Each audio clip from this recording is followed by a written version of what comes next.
c'est vraiment un grand défi. Depuis 2015 jusqu'à nos jours, beaucoup de jeunes n'ont pas connu cette résolution. C'est pourquoi en 2020, le même conseil a adopté encore une autre résolution qui appelle aux États. Parce que la jeunesse, certes, on peut dire que bon, voilà, la jeunesse n'est pas au courant de cette résolution, mais d'abord l'État, les États devraient adopter des politiques qui vont inclure les jeunes. C'est pourquoi cette résolution 2250, elle est accompagnée par la 2419, la 2535, justement pour la vulgarisation, la mise en œuvre.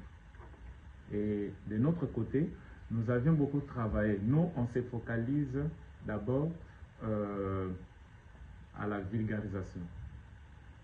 Vulgariser sérieusement cette résolution auprès des jeunes.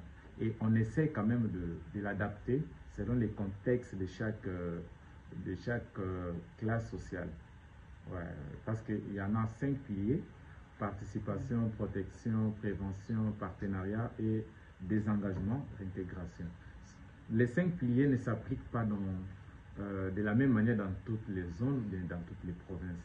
Il y a des provinces où il faut nécessairement parler beaucoup du pilier désengagement et intégration.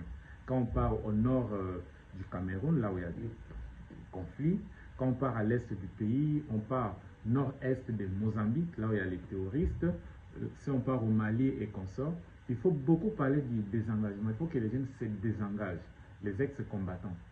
Voyez un peu. Et ils vont réintégrer la communauté. Mais avant qu'ils réintègrent la communauté, il faut qu'ils passent par une formation multiforme. Non seulement ils vont être au courant de cette résolution, mais il faudrait que l'État également, avec des partenaires, mette en place des politiques pour rendre ces jeunes autonomes, parce que ils ont intégré ces zones où les groupes négatifs, par manque d'emploi, les jeunes ne mangent pas, ils ne travaillent pas, ils ne partent pas à l'école, ils ne sont pas en sécurité. Et quand un groupe armé négatif sort de l'Est avec 500 $, par exemple, 500 €, une moto, tu nous rejoins. Facilement, la personne va rejoindre et va contribuer négativement. Vous voyez un peu? C'est vrai, la jeunesse a contribué négativement au maintien de la paix. C'est aussi à cause de manque d'emploi, de manque d'opportunités. Et nous devons beaucoup travailler, non seulement vulgariser, mais aussi soutenir. C'est comme ça que l'Union européenne et la CAC, avec le bureau régional des Nations Unies pour l'Afrique centrale, ils veulent mettre en place une dynamique. Cette dynamique permettrait à ce que les États membres de ces organisations, l'Union européenne et la CAC, puissent mettre en œuvre cette résolution. Vous voyez un peu. Pourquoi? Pour que les jeunes d'abord sachent que je suis partenaire important, je suis bâtisseur de la paix, je suis acteur du changement. Bientôt là, nous allons atteindre l'agenda 2030.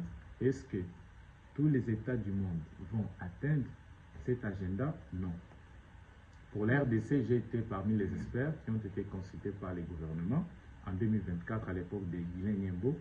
Nous avions travaillé, moi j'ai travaillé sur l'ODD 16 parce que je m'occupe de ça, ainsi que l'ODD 5.